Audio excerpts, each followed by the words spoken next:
Bridget, thank you for accepting to help us and the future Year 12 research project students, explaining how you did manage and get an A+ folio and an A+ outcome. So could you please show us what you have done?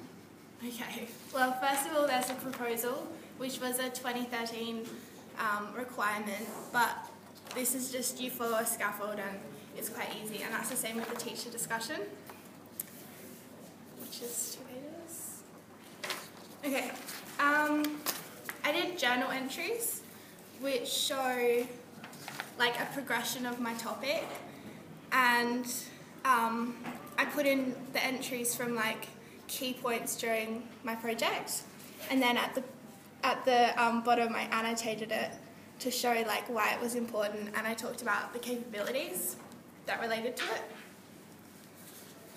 Okay, and then I did a mind map, which I actually changed from my first one to be more detailed and colour-coded, and it just showed like from my question where I sort of went with it, like what key points I had to talk about in my outcome and stuff. So actually your mind map is a SketchUp of your outcome? Yeah.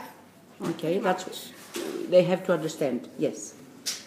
And I annotated that as well. Like the annotation is really important to get the high mark because it shows like a deeper understanding of what you've done, if you know what I mean.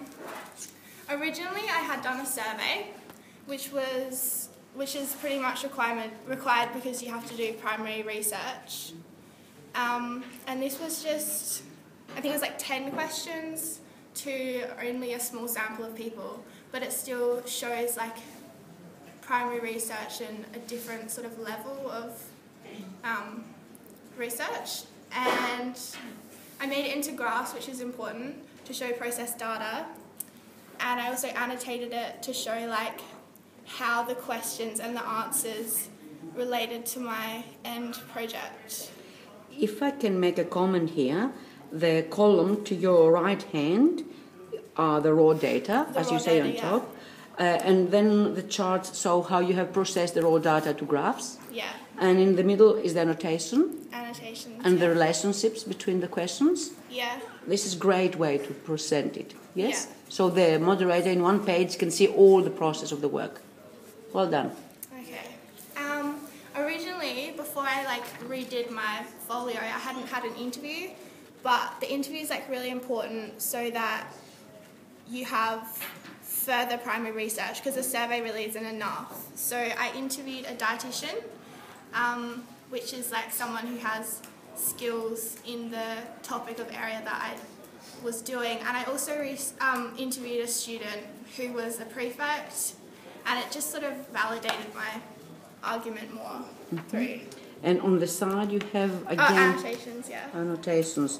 So that's what they need to know, that annotations are imperative across all the pages of your folio. And I also included quotes in my outcome from the interview. So that's the point you need to get across. You do things in your folio and you use them to substantiate your research in your outcome. Yeah. And then I chose like key sources from my bibliography, and then I annotated them and like talked about their validity, reliability,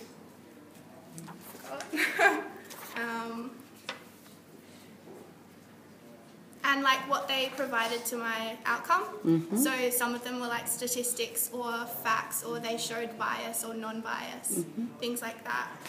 And that's not my whole bibliography, but it's just a sample. Yeah, an extract. This is just notes about kwashiorkor. I don't know. It's just basic stuff. It's your basic notes from your research, but still on the bottom you have annotations.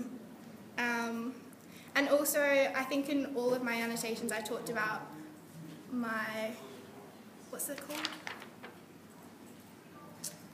I forgot what it's called. The thing.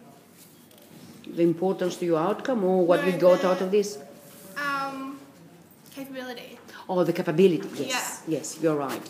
So throughout all your annotations, you were showing how this contributes to your capability. Yeah. Great. This is just notes from a documentary that I watched, and then again analysed it at the bottom with my annotations. And this was actually a really biased source, so I had to say how that like weakens the validity of it and stuff. This is notes about the China study, which was just basic. It was like really important to my outcome because it provided like the other side of the argument, which was good, and again annotations about the importance to my outcome. Mm-hmm. And then finally, this is my personal reflection, which like brings all of my folio together to show how it like came together to become an outcome. And it's under like it's on a strict scaffold, but it's good because it's related to your research, actually. Yeah. That's the difference, yeah? Yeah, it's unique to each person's research, but it's just covers all the key areas that the marker wants to see, so it's good. Great. The other comment I would like you to go further before we finish is this. I would like you to elaborate on this. Do you think that it paid you to work further, to get your mark higher? Yeah, I think it's important to me because I want like a high ATAR, and the fact that you can use half your lowest mark with the research project grade is really going to help my end score. So that is why I actually chose to continue with Exactly. research project. You did it for a purpose, and the purpose is the highest ITA. Great. Yeah. What about your outcome? What you used in your outcome from your folio? I used graphs, Mm-hmm. and I referred to them during my outcome. Like you don't just stick them in and not talk about them. Like I talked about why they helped my argument or something like that. I used in-text referencing, which is really important to show your sources. And the validity, yes? Yeah, and not plagiarize. There's another graph.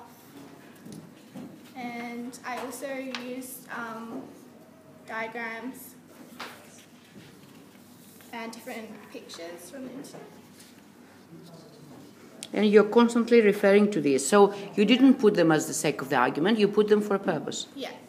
To make stronger your argument. Yeah. Mm-hmm. And then in my bibliography, I broke it down into primary and secondary sources. Mm-hmm. And I have a very long bibliography. Yes, that's good. That's very important for the outcome. Students should see that they have a lot of bibliography. Yeah. Okay. Thank you very much, Bridget. Thank you.